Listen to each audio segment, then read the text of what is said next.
మాచో star Gopichand, star director Srinu Vaitla కాంబోలో వస్తున్న తొలి చిత్రం విశ్వం. ఇటీవల ఈ మూవీ టీజర్ విడుదల కాగానే వారి అభిమానులు కాస్తంత ఆనందపడ్డారు. ఇది పాత శ్రీను వైట్ల మార్కులో ఉందని, తమ హీరోను ఎలివేట్ చేసే సీన్స్ బాగానే ఉన్నాయని అనుకున్నారు. ఎందుకంటే ఈ సినిమా సక్సెస్ హీరో గోపీచంద్కే కాదు, డైరెక్టర్ శ్రీను వైట్లకు అవసరమే. గతంలో వరుస విజయాలను అందుకున్న శ్రీను వైట్ల స్టార్ డైరెక్టర్గా మంచి పేరు తెచ్చుకున్నారు. కానీ దూకుడు తర్వాత అతను చేసిన 5 చిత్రాలు ప్రేక్షకులు నిరాశకు గురిచేశాయి. ఆ స్థాయి విజయాన్ని మళ్ళీ శ్రీను వైట్ల అందుకోలేదు. అలానే లౌక్యం, జిల్ తర్వాత గోపీచంద్కు చెప్పుకోదగ్గ సక్సెస్ లేదు.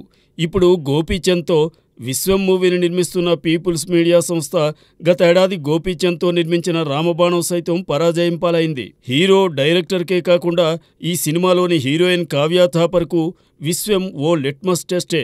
ఎందుకంటే ఆమె ఈ ఏడాది ఇప్పటికే హ్యాట్రిక్ ఫ్లాప్స్ అందుకుంది.